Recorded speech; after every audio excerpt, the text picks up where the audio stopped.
రెండు చేతుల పైకి దేవునికి స్తోత్రం చెప్దాం. హల్లెలూయా, హల్లెలూయా, హల్లెలూయా.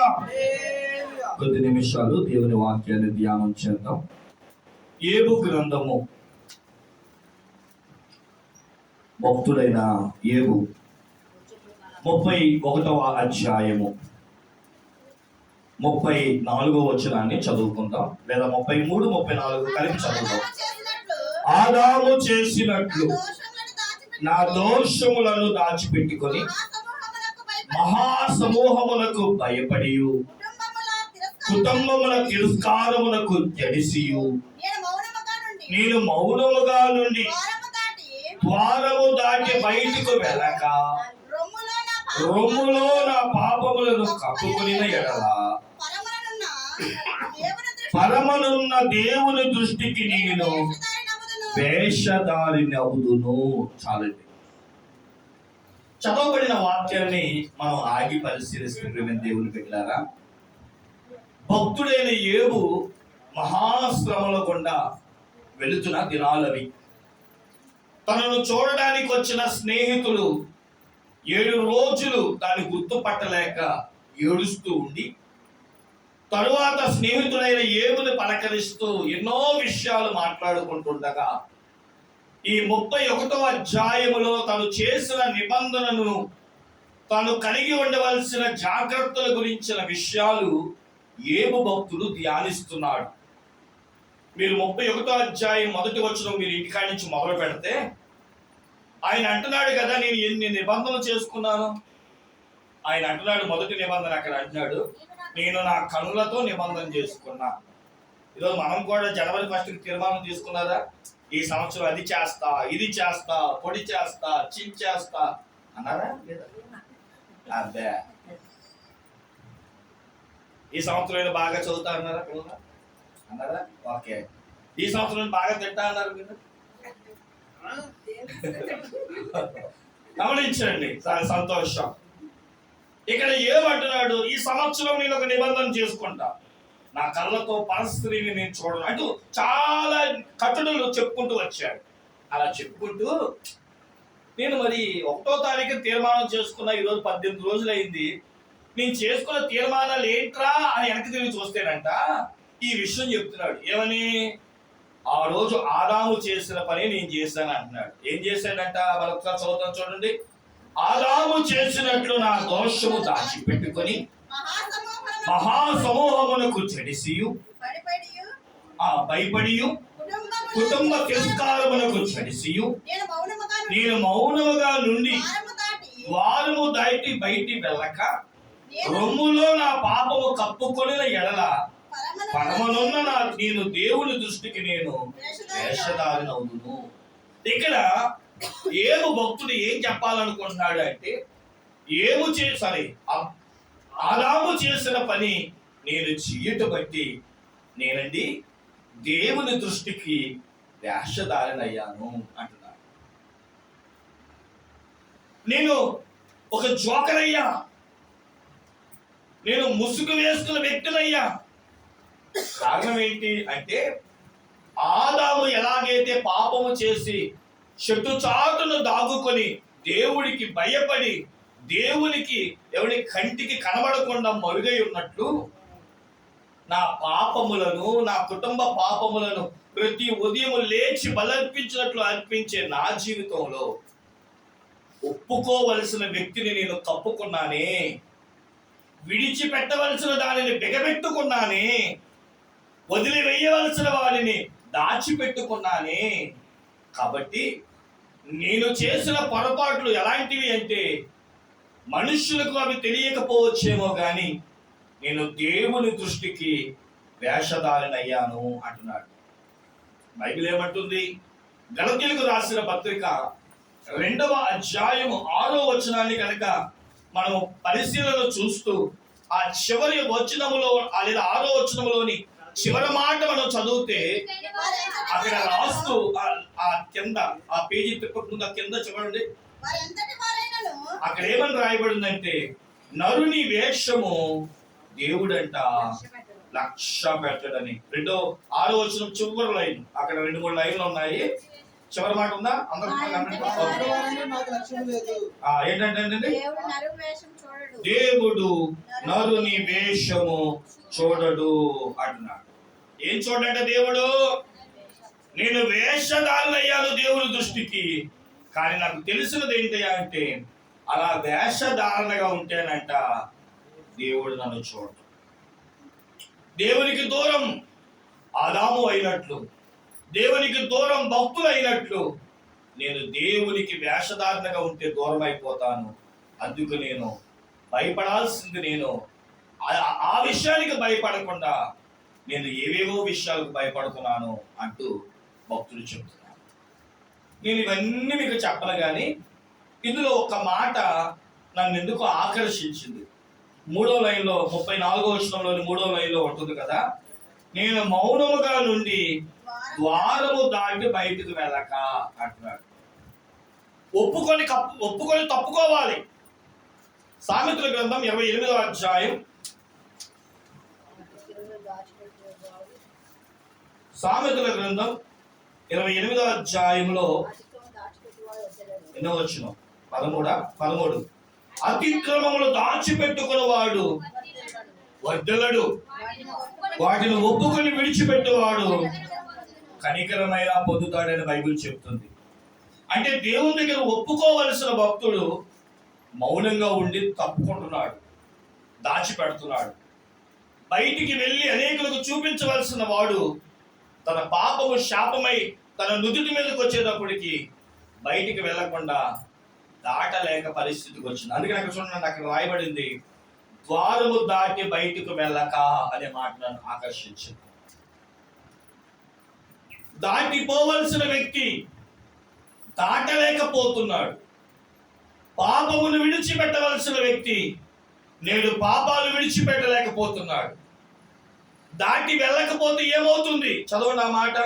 ఒక వ్యక్తి అంటే దాటి బయటికి వెళ్ళలేదంట, ఏమవుతుంది అని మనం చూస్తే దేవునికి వేషధారణ అవుతుందని భక్తులని ఏమి చెప్తున్నారు. మరి దాటితే మనం చూస్తే ప్రియమైన భక్తులారా, ఆదికాండం 32వ అధ్యాయం 10వ వచనం, ఆదికాండం 28వ అధ్యాయం 12, 13, 14 వచనాలు చదివితే, ప్రభువా నేను కర్ర చేత పట్టుకొని వెళ్తున్నాను, నేను వెళ్ళినప్పుడు కనుక నువ్వు నాకు తోడయుండి తిరుటకు ఆహారం, ధరించుటకు వస్త్రం ఇస్తే నీవే నా దేవుడు అని చెప్పిన అదే ఆ యొక్క యాకోబు 32వ అధ్యాయం 10వ వచనంలోకి వచ్చేటప్పటికి అంటున్నాడు, నీవు నీ సేవకుడుకు చేసిన సమస్తమైన ఉపకారములకు సమస్త సత్యములకు అపాత్రుడను ఎట్లనగా నా చేతి కర్రతో మాత్రమే దాటాడు గుడ్డుపేడ. యోర్దాను దాటితే ఏమైందంట? 2 గుంపులు అయ్యాను అన్నాడు. దేవునికి స్తోత్రం చెప్పండి. ఎంతమంది వెళ్ళారు? ఇంతకి ఒక్కడు వెళ్ళాడు. కానీ ఇప్పుడు ఏమన్నాడు? నువ్వు నాకు తోడుగా ఉన్నావేమో, నేను యోర్దాను దాటేనేమో, నేను 2 గుంపులు అయ్యాను. దాన్ని మహనీయము అంటారు. 2 గుంపులు అని 32వ అధ్యాయం 1వ వచనంలో మనం చూస్తాం. ప్రేమ దేవుని పెట్టారు. ఒక మాటలో చెప్పాలంటే దాటితే ఆశీర్వాదం, దాటకపోతే శాపం. 2 సమూయేలు గ్రంథం 19వ అధ్యాయములో మనం చదువుకుంటే ముసలివాడైన బర్జిల్లాయితో ఏమండి మేలు పొందిన దావీదు భక్తుడు అంటున్నాడు, అయ్యా నీవు యెరూషలేములో ఉన్న ఈ నది దాటి వస్తే నీవు నా యొక్క రాజ్యంలోనికి వస్తావు, నీకు చేయవలసినంత నేను చేస్తానని 31వ వచనం చదవండి. 19:21 మరియు గిలాదీయుడగు బర్జిల్లాయి రోగెల్యము నుండి యోర్దాను అద్దరికి వచ్చి రాజుతో కూడా నది దాటెను. బర్జిల్లాయి 80 సంవత్సరముల వయసు కలిగి బహు ముసలివాడై ఉండెను. అతడు అధిక ఐశ్వర్యవంతుడు గనుక రాజు మహానీయములో ఉండగా అతనికి భోజన పదార్థములను పంపించుచు వచ్చెను. చాలండి, మీ అందరికి తెలుసు బర్జిల్లాయి మంచి ఆస్తిపరుడు, 80 సంవత్సరాల వృద్ధుడు. దావీదు అంటున్నాడు, ఇప్పుడు నువ్వు ముసలోడు అయిపోయావు కాబట్టి, మళ్ళీ నేను తిరిగి రాజ్యానికి రాజునయ్యాను కాబట్టి నువ్వు ఈ నది దాటు యెరూషలేముకు వచ్చేస్తావు, నాతో పాటు నా రాజ్యంలో నేనే ఈ రాజ్యానికి రాజునిక. నువ్వు నది అవతల పక్కన ఉంటే అది నా రాజ్యం కాదు, నది దాటితే నువ్వు నా రాజ్యానికి వచ్చేస్తావు.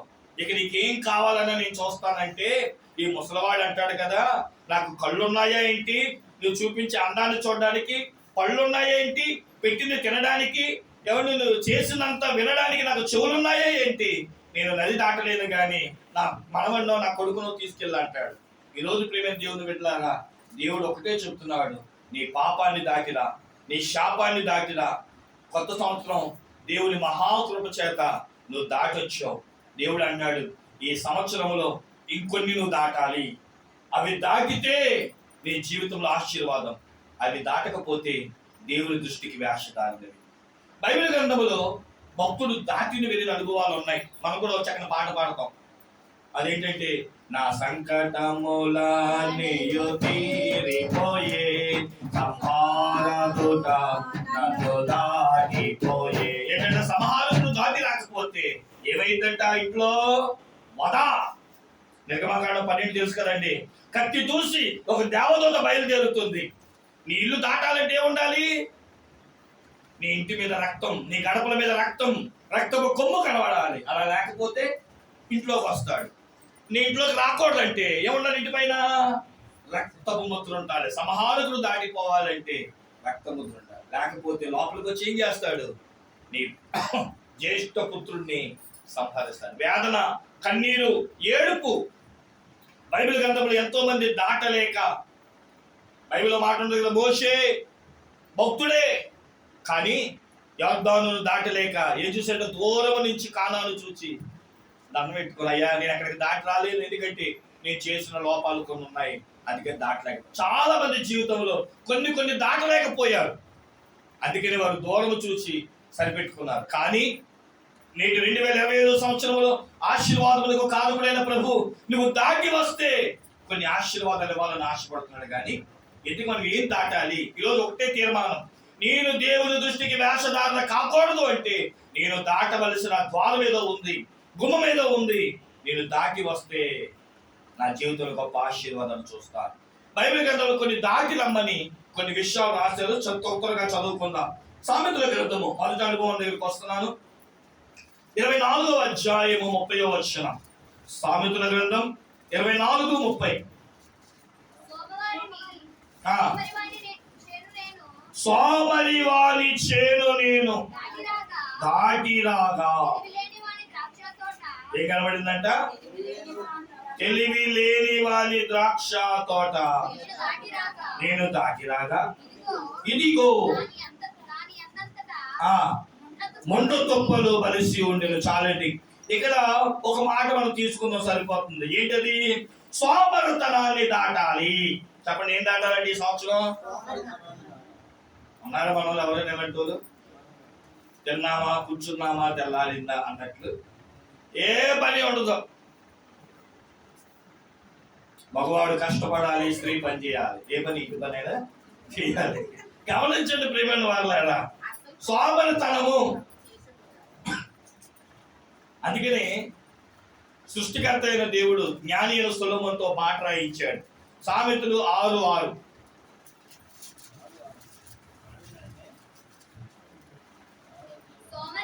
సోమరి ఏంటంట? చీమల యొద్దకు వెళ్ళుము, వాటి నడతలను కనిపెట్టి ఏం తెచ్చుకోవాలి? జ్ఞానం తెచ్చుకో. చీమలు కూడా కష్టపడుతున్నాయి, జ్ఞానం తెచ్చుకో. నేను వాస్తవం చెప్పుకోవాలి ఎప్పుడైనా సరే. ఆగస్టు నెలలో షాప్ పెట్టా. ఉదాహరణకు చెప్పాలంటే, ఇంట్లో ఏం తొయ్యక, బయట పరిచర్లు కొంచెం తగ్గి, ఏమండి పద్దాకి ఇంట్లో ఉంటే ఏం ఉపయోగం, బైబిల్ కూడా కష్టపడమంటుంది అని చెప్పి చిన్న షాప్ పెట్టాను. పెట్టి మా వాళ్ళందరూ కూడా కొంచెం అరే నువ్వు అలా చేయాలా ఇలా చేయాలా అంటే, ఆ షాప్ని అక్కడికి వదలక స్టాల్స్ కూడా నేను ఆయా ప్రాంతాలకు పెట్టడం జరిగింది. ఈలోపు ఎవడో కూడా చూడటాడుగా పొలం పెట్టేవాడు. నువ్వు రెవరెండు పాస్టర్, పెద్ద పాస్టరే, మళ్ళీ పెద్దపాడు పాస్టర్స్కి నువ్వు ట్రెజరర్వే, మరి నీ స్థాయి వదిలేసి నువ్వు దిగజారిపోతున్నావు కదా అని అన్నాడు. వెంటనే ఏమొచ్చిందంటే, అమ్మో నేను పని చేయకూడదంట అనే ఫీలింగ్ వచ్చేసి మళ్ళీ మోకరించి ప్రార్థన చేసుకోవడం మొదలు పెడితే, బైబిల్ గ్రంథంలో ఉన్న లేఖనాలు చదివితే దేవుడు కూడా పని ఉన్నప్పుడు పని చేయి, పని లేనప్పుడు నీ శక్తి వంచన లేకుండా కష్టపడమని ఉంది. దేవునికి స్తోత్రం చెప్పండి. మళ్ళీ అన్ని వదిలేసి ఓ పక్క సేవ చేస్తూ మళ్ళీ షాప్ పెట్టుకున్నా. దేవునికి స్తోత్రం చెప్పండి. ఎందుకు ఈ మాట చెప్తున్నానంటే, ఒక సేవకుడు ఖాళీ ఉన్నప్పుడు పని చేయడం తప్పు కాదు. ఇంకో మాట చెప్పమంటారా? నీచంగా చెప్పమంటారా? ఇంకా సంఘం మీద పడి వాళ్ళ దగ్గర దోచుకునే కంటే రెక్కల ముక్కలైనా సరే తను చేయవలసిన కష్టాన్ని కష్టపడి, ఏమండి, నా కుటుంబాన్ని నేను పోషించుకోవడం వస్తున్నా. స్తోత్రం చెప్పండి. సంఘానికి నేను భారంగా ఉండకూడదు. స్తోత్రం చెప్పండి. మీకు ఎప్పుడైనా అనిపిస్తే నాకు చెప్పండి, అయ్యగారు కొంచెం మీరు భారంగా ఉన్నారు అంటే మీరు పడుకుంటాను కూర్చుంటారని కాదు. అక్కడ అయ్యగారు పదాక కానుకలు, దర్శన భాగాలు, ఆ ప్రోగ్రాం ఈ ప్రోగ్రాం ఒకవేళ పెడతాయి. అందుకని ప్రోగ్రామ్స్ కూడా పెట్టడం మానేశారు. సంఘ క్షేమాభివృద్ధి ముఖ్యం. సంఘ బిడ్డల బాధ్యత మాకు ముఖ్యం. ఎక్కడ ఖర్చు పెట్టాలో అక్కడే ఖర్చు పెట్టాలి, ఎక్కడ వదిలేయాలో అక్కడే. ఒకటి, ఎప్పుడు కూడా సంఘానికి సేవకుడు భారంగా ఉండకూడదు, భారంగా ఉండకూడదు. గమనించాను. అందుకే బైబిల్ చెప్తుంది, నేను కూడా ఈ సంవత్సరం తీర్మానం చేసుకున్నా, ఎంత కష్టపడగలనో అంత కష్టపడు. ఇందులో ఒకటి కుటుంబ పోషణలో, రెండు సంఘం బాధ్యతలో ఎంతవరకు నేను చేయగలను. దేవుడు అందుకనేనేమో ఆదివారం పూట మధ్యాహ్నం దాకా తినేసి బొజ్జుంటే, అబ్బాయి నువ్వు బొజ్జు వద్దు, నీకు 4 పరిచరిత్రను పదా అని చెప్పి దేవుడు కొత్తూరు ఇచ్చాడు. దేవునికి స్తోత్రం చెప్పండి. హల్లెలూయా. నేను చెప్తాను, నేను సామాన్యుని కాదు. నేను కూడా సామర్థ్యం కాదు. చూసారు, ఒక్కరు కూడా చెప్పలేదు. నిన్న ఒక సహోదరి మా రాజ్యం ఇంటికి వెళ్తా అంటుంది. అది మీరు సంక్రాంతిలో కూడా షాప్ తీసారా? తీయాలంతే. స్తోత్రం చెప్పండి. హల్లెలూయా. వ్యాపారం జరిగిద్దా జరగదు కాదు, జరుగుతుందా కాదు. సోమరిగా ఉండకూడదు. అలా చెప్పి మా వాడు తీసేయడం కాదు, మూసేయడం కాదు. ప్రతి వారు కూడా కష్టపడాలి. స్తోత్రం చెప్పండి. 1 తెస్సలోనికీయులకు రాసిన పత్రికలో దాని మాటలు చెప్పాడు. సంఘం మీద భారంగా ఉండక సాధ్యమైతే కష్టపడి తినమని. 1 తెస్సలోనికీయులకు రాసిన పత్రిక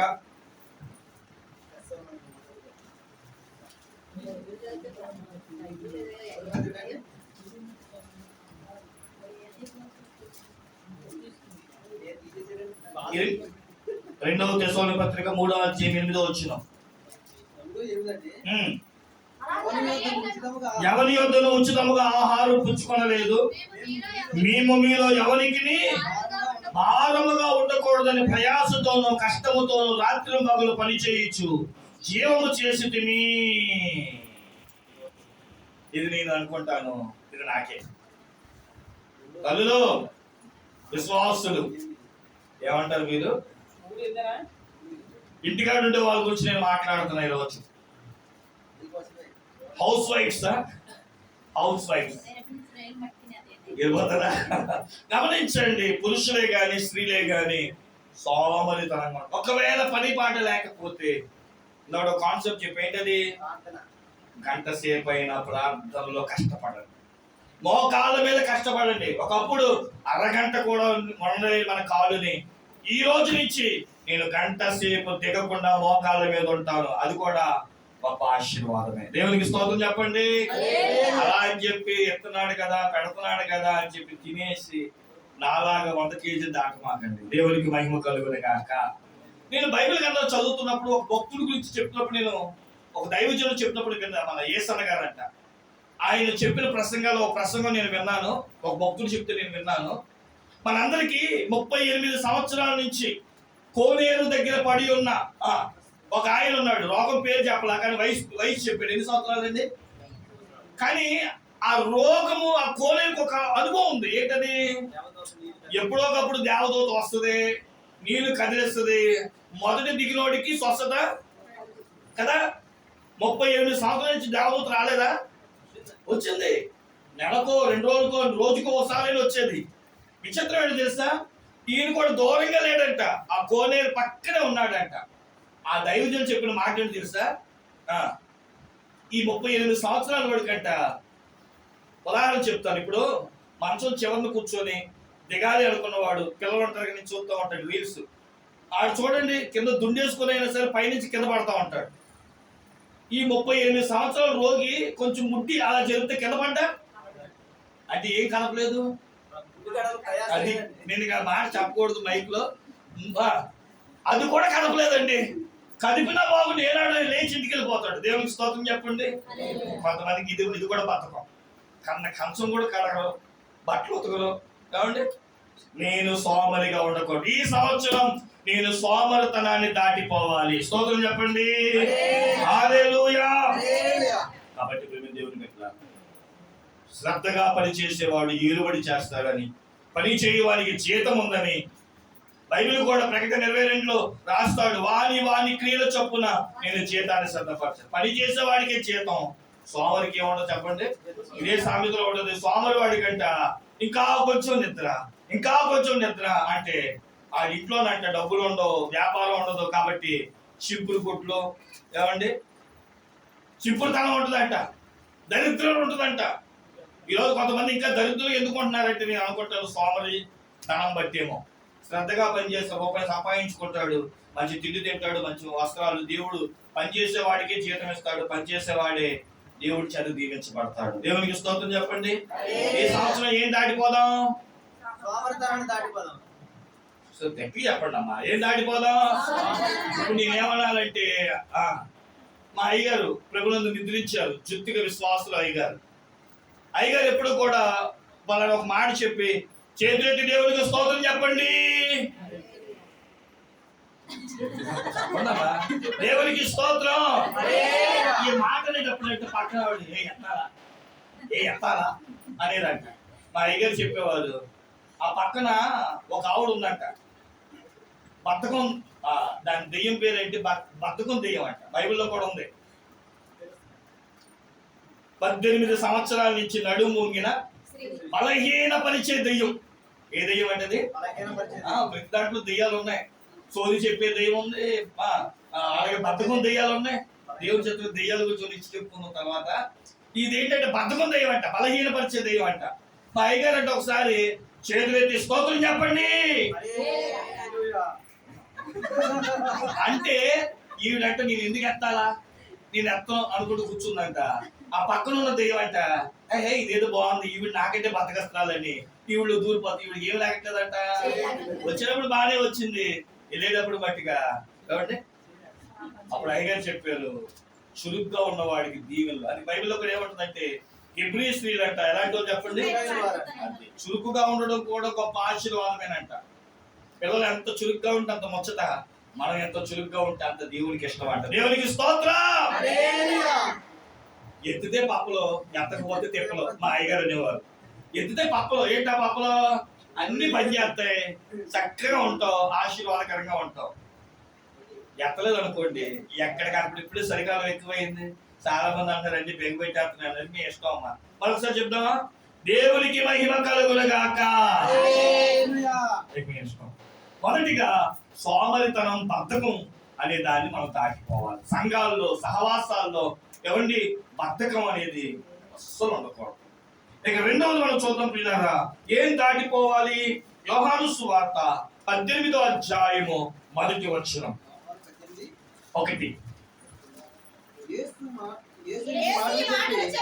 యేసు ఈ మాటలు చెప్పి తన శిష్యులతో కూడా కెద్రోను వాగు దాటిపోయాను. ఏం దాటిపోయాడంటే ప్రభు?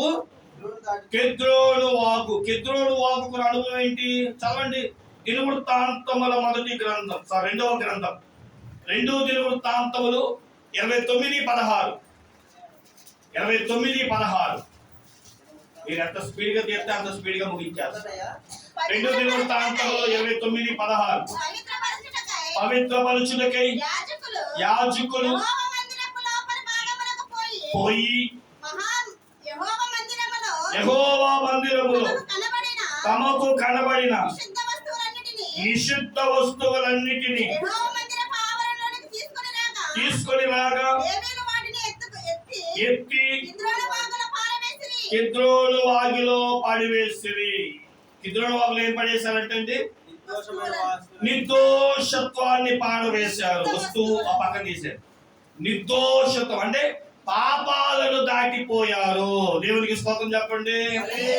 మందిరము అనగానే 1 కొరింథీ 3:16-17 నీ దేహమే దేవుని ఆలయం. కాబట్టి నీ దేహం వెతుక్కున్నాడంట. అమ్మో కళ్ళతో ఏమైనా పాపం చేశానా, ముక్కుతో, నోటితో, ఏమండి చేతితో ఏమైనా పాపం చేశానా ఎదుక్కున్నారంట. కొన్ని చేయకుండా పాపాలు కనబడ్డాయంట. వాటన్నిటిని తీసుకొచ్చి ఎందులో పడేశారు?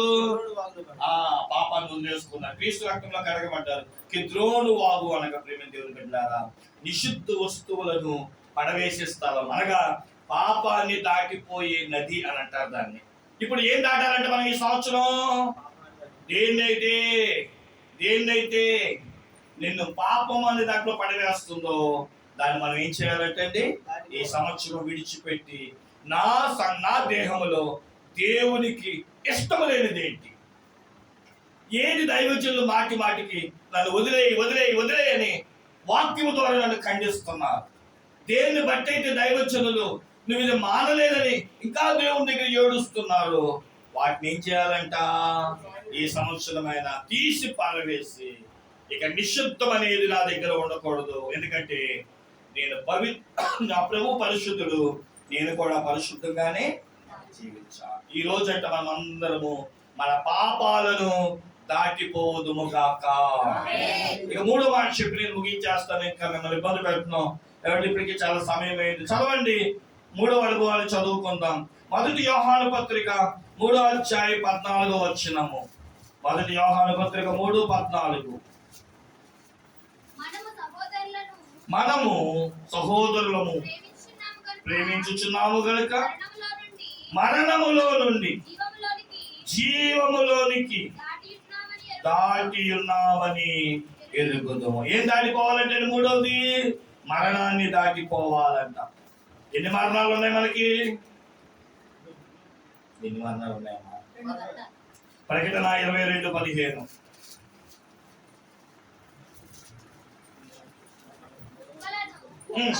మాంత్రికులను, వ్యభిచారులను, నరహంతకులను, విగ్రహారాధకులను అబద్ధమును ప్రేమించి జరిగించు ప్రతివాడును వెలుపట ఉందురు.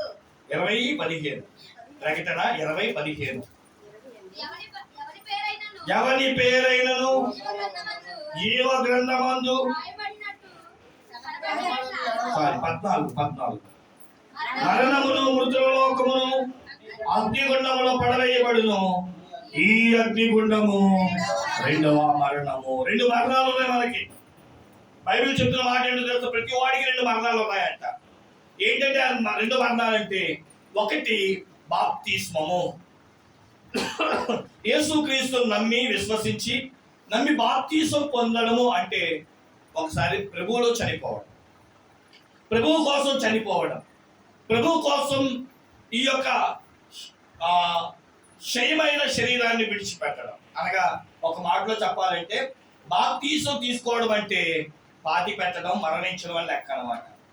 ఈ బాప్తిసం తీసుకున్న వాడికి రెండవ మరణం అంటే మన వయసును బట్టి మరణించడం ఉంటుంది, కానీ నిత్య అగ్నిగుండం ఉండదు. క్రైస్తవుడికి 2 మరణాలు. ఒకటి బాప్తిసం అనే మరణంలో చనిపోవాలి, రెండవది సహజ మరణం. కానీ నేను బాప్తిసం తీసుకోను అని అంటేనంట, యథావిధిగా తన వయసును బట్టి కాలాన్ని చెల్లిస్తారు భూలోకంలో. మళ్ళీ ప్రతిరోజు అంట నూనెలో చేసినట్టు చెప్పండి, పాతాళములో అగ్నిగుండములో వేస్తారు. అది 2వ మరణం. విచిత్రం ఏంటంటే మనిషి ఒకసారి చచ్చిపోతాడు, అదే అంటే ఒకసారి కాబట్టి ప్రాణం పోతుంది. కానీ ఈ 2వ మరణంలో అంట పొద్దునుంచి సాయంకాలం దాకా చెప్తారంట, మళ్ళీ తీసి బయటెట్టి మళ్ళీ రేపొద్దున మళ్ళీ ఇక లైఫ్ లాంగ్ కంటిన్యూ అంట. ఇక్కడ ఏడుపు పండ్లు కొరుకుతా ఉంటాయని బైబిల్ చెప్తుంది. సరే, ఇక్కడ ఈ రోజు బైబిల్ ఏం చెప్తుంది అంటే ప్రేమ దేవుని పెట్టారా, ఈ నిత్య నాశనం అనే 2వ మరణంలోకి మనం వెళ్ళాలంటే మనం ఏం దాటిపోవాలంటే, ఆ 2వ మరణంలో నుండి దాటిపోవాలంటే క్రీస్తునందు మనం విశ్వసించి జీవంలోనికి రావాలి. అనగా ఇక్కడ మరణము అంటే బాప్తిసము అంటే అర్థం ఏంటో తెలుసా? ఈ లోకంలో ఉన్న వాటి మీద కోరికలను చంపుకొని ప్రభువు కోసం బ్రతకాలి అన్న దాని విషయంలో మనం దాటి రావాలన్న. నేను కూడా ఒక హైందవ మతం నుంచి వచ్చాను కాబట్టి నాకు కూడా ఈ పండగల విషయం కొంత తెలుసు కాబట్టి ఓ మాట చెప్తాను. మనం చూసాం మన 13వ తారీఖున ఏం చేస్తున్నారంటే భోగి ఏం చెప్పింది అని అంటే, మనిషికి మనిషి వస్తువుల మీద మనుషుల మీద ప్రేమను చంపుకో అని చెప్పిందంట.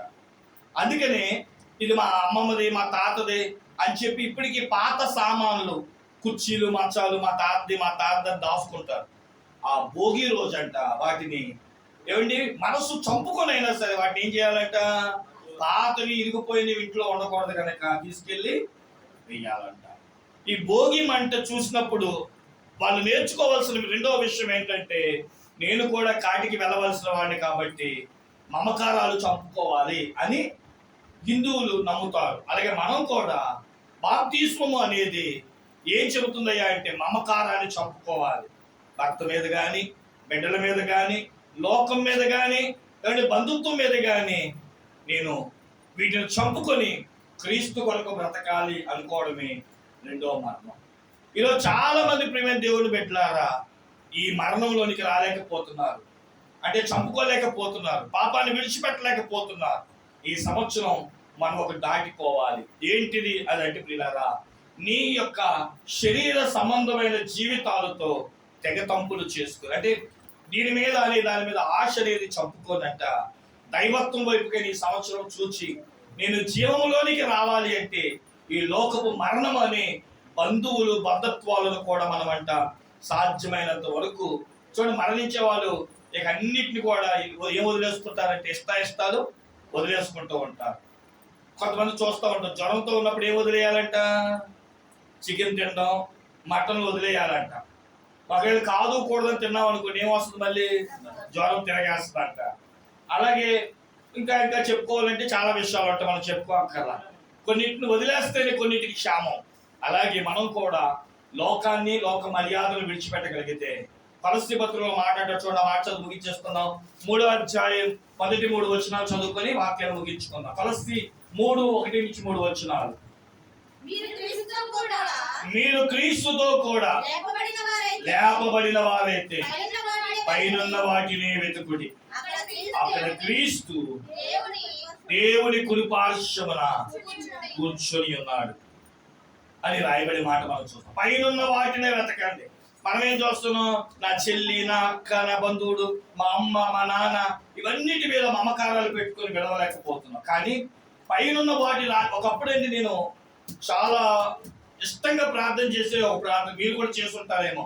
దేవుణ్ణి నమ్ముకున్న కొత్తలో పరలోకానికి చేరాలి అని ఆశతో ఏం ప్రార్థన చేసేవాళ్ళం, నేను ఎలాగైనా పరలోకానికి వెళ్ళాలి, పరలోకానికి ఏమంటే ఆపే ఏదైనా సరే నాలో ఉండకూడదని ప్రార్థన చేసేవాళ్ళు. ఓ సంవత్సరం తర్వాత ఏం వదిలేస్తాం దాని ప్రార్థనే. ఇప్పుడు ఎవరైనా చేస్తున్నారు పరలోకానికి, ఎంత వెళ్ళాడు వచ్చేది ఎవడెళ్ళాడు పోయాక చూసుకుందామని అంటున్నారు. ఈ రోజైనా సరే ఈ సంవత్సరం ఈ మరణాన్ని దాటి జీవమైన ప్రభు వైపు చూద్దాం. ఈ బంధుత్వాన్ని విడిచిపెట్టి క్రీస్తు అనే పురుషుడు మనకున్నాడు గనక ఆయన వైపు చూసి నేను ఎప్పటికైనా ఈ లోకాన్ని విడిచి వెళ్ళవలసిన వాడినే కాబట్టి అదేదో ఇప్పటి నుంచే ప్రభువులో ఎదుగుతూ ప్రభు కోసం బ్రతుకుతూ నియమ నిష్టలతో ఇంకా భక్తి చేయగలిగితే ఈ మరణము అనే రెండవ మరణం నుండి తప్పించబడి నిత్య జీవమైన ప్రభువుతో యుగయుగాలు గడిపే భాగ్యమును మనం పొందుకోగలుగుతాం. అందుకే నీ కొరకు నా కొరకు కలవరి శిలువలో ప్రభు మరణించాడు. నిన్ను వదిలేయమంటే ఇప్పుడు ఇంటికి వెళ్ళగానే అయ్యగారు మమ్మల్ని వదిలేయమన్నాడు, అది కాదు వదిలేడు అంటే. భర్తల్ని భార్యను వదిలేమని కాదు నేను చెప్పింది. ఇక్కడ బంధుత్వాలను బంధాలను మమకారాలను చంపుకుంటూ ఎప్పుడు చూస్తున్నా అది లేదు ఇది లేదని ఈ ఆశను వదులుకుంటూ దేవునికి దూరం చేసే ప్రతి దాన్ని వదులుకుంటూ ఏంటంటే దేవునికి దూరం చేసేది ఏంటి చెప్పండి. నేను ఈ మధ్యలో ఒక ఆవిడ దగ్గరికి వెళ్ళా. ఆవిడ చెప్తుంది, నాకు చాలా బాధేస్తుంది పాస్టర్ గారండి అంటే అన్న.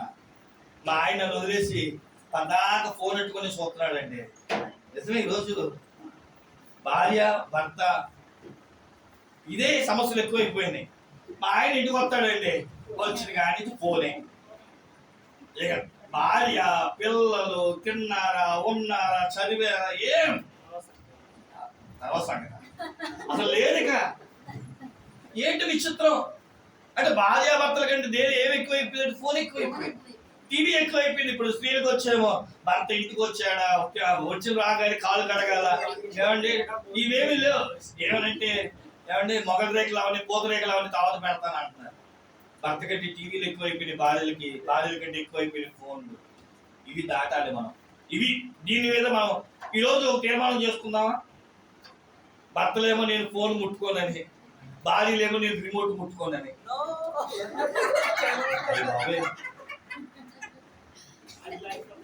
లైఫ్ అంతా అందులోనే ఉందా? అయ్యి బాబు అదేంటి? ఒక గొప్ప తీర్మానంతో ముందుకెళ్దాం. తల వంచండి, ప్రార్థన చేసుకుందాం.